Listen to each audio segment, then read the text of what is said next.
you've read Murakami, you've read Ishiguro, and maybe you even fell victim to reading the Before the Coffee Gets Cold book series that is wildly popular on social media, and you all love them, and you kind of want to get into Japanese books a bit more, I have a bunch of book recommendations for you that are perfect to delve into Japanese lit. And without further ado, let's get into some Japanese books.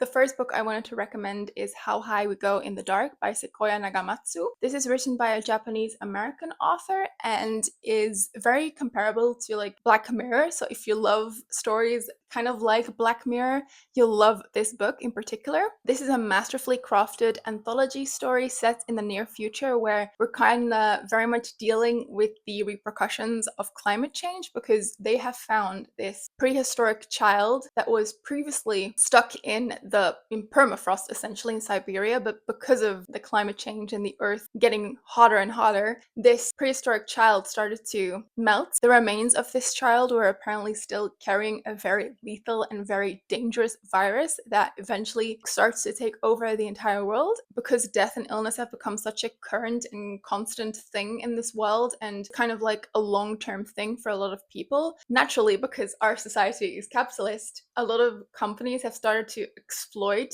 the funeral and death business. One of the stories follows this cast member who works at a euthanasia theme park, which is essentially a theme park where parents can send their kids to kind of give them their last kind of roller coaster. So instead of this sounds, it is bad, but like instead of having them die from this horrendous illness slowly but surely, they decide to put them on this lethal roller coaster to give them a wonderful last experience, I guess. There's also this one short story about an employee who works at a death hotel, which is essentially this hotel where you can stay the night or stay a couple of nights with the body of the deceased to kind of say goodbye in a peaceful and mindful way. There's also a story about people who just communicate through VR. Like there's an entire virtual reality community to communicate with each other without having to step outside and contract this horrendous virus, which is very much like what we did during COVID. Like I remember I just got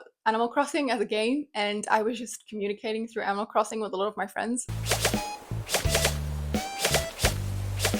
I personally really love this book. It is incredibly bleak. It is at sometimes also kind of revolting, but I like those kinds of books. I love speculative fiction. I love shows like Black Mirror. It also reminded me of some of the ishiguro books that I've read. Highly recommend it if you like that kind of genre. Next, there's Convenience Store Woman by Sayaka Murata. I've read a lot of Murata's work. I think all of her books are incredible, but this one in particular just resonated with me a lot, so I wanted to share it with you. In this book, we follow 36-year-old Keiko, who's, like I said, a convenience store woman. She's been working at the local convenience store for her entire life. All her life, she's been pretty content with the way things are. She's happy, she's single, she does not really strive for a promotion, like she does not want a family, she's just content being the way that she is. But a lot of people, a lot of her peers, don't understand why she's not trying to find a boyfriend, try to start a family, why she's not trying to get a different job than working at this convenience store that does not earn a lot of money. Like they don't really get why she does not want to strive for much more. Just the idea of being content with the way things are, not necessarily wanting a marriage or a successful career or children or whatever is considered by societal standards successful and better, is something that I can quite relate to. At a certain point in the book, Keiko also starts to kind of mask a bit more and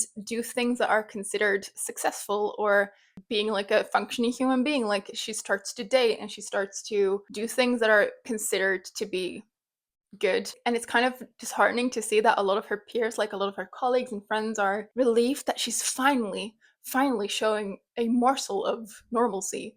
Like it was quite painful to read, to kind of like see Keiko realize that she was at this point always considered an outsider and just wanting to be content with the way things are is considered weird. I just felt very seen with this book, and I think a lot of people would also very much relate to it. So that is Convenience Store Woman. Next up, I have a book about cats because the Japanese love their cats. This is If Cats Disappeared from the World by Genki Kawamura. In this book, we follow this very regular bloke who lives alone with his cat called Cabbage, but one day he receives sadly enough, the diagnosis that he has a brain tumor. They do not know how long he may be able to live. Like, they say maximum 6 months, but it could also be like a week, 2 weeks, like they do not know. As he returns home, this genie-esque kind of devil is chilling at his doorstep in his Hawaiian shirt and sunglasses, and he's like, dude, I've got a proposal for you. I will grant you 1 day extra of life, like a guaranteed day that you will not die.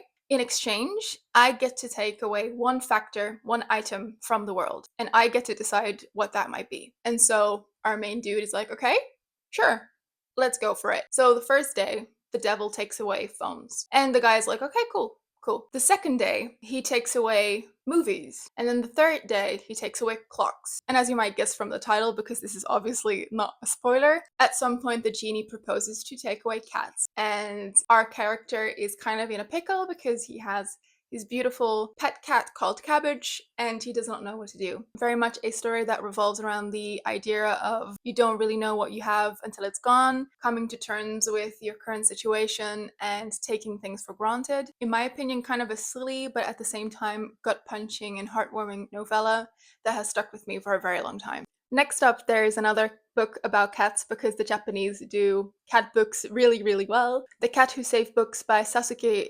Sasuke-kun by Sosuke Natsukawa is a novella about this boy called Rintaro who inherits this tiny secondhand bookshop from his grandfather. He had run it with his grandfather previously. This bookshop has like books from floor to ceiling. Every little nook and cranny is filled with beautiful, beautiful secondhand books. Sadly, after the death of his grandfather, Rintaro realizes that he can no longer run this shop, like he will have to close it because business isn't doing very well. However, this random talking tabby cat called Tiger suddenly shows up at Rentaro's bookshop and asks for his help because he needs a book lover to help him go on a magical adventure, a magical mission to save books from people who are mistreating it. So what ends up happening is that this odd couple, Rentaro and the talking tabby cat called Tiger, go out and save books in people's homes that are being mistreated, that are being locked away, that are not being read properly, and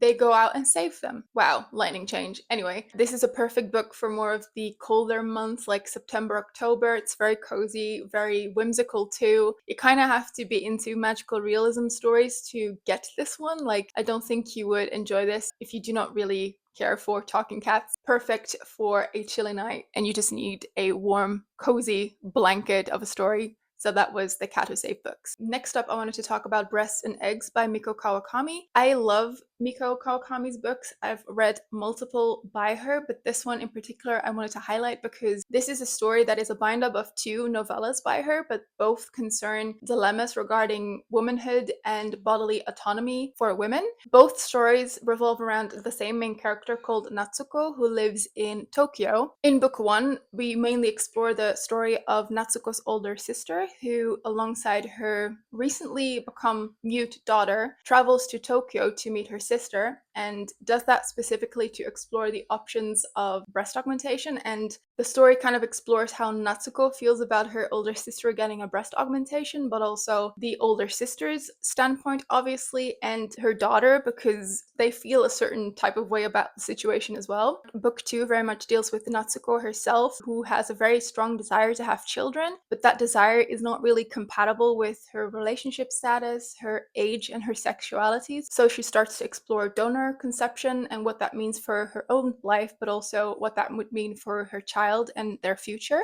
I thought this was a very refreshing and interesting exploration of all of the expectations that are set upon women and are dictated by society, because it explores the expectations of how we should look, like the idea of plastic surgery to change our appearances to fit a certain standard, but also like the biological implications of being able to bear children or not be able to bear children, and what that means in terms of womanhood, but also in terms of motherhood to a larger extent. The conversations in this book are very refreshing, also because all of the people in Natsuko's life have a contradictory opinion to hers, but it is never considered better or more just. All of the women in the story get to say their say, and it is never patronizing. Like, it's never a right or wrong judgment. I think at the end of the day, the book kind of wants you to realize that It is a woman's choice. We are able to do with our bodies what we please. And what are you here for today, Barbara?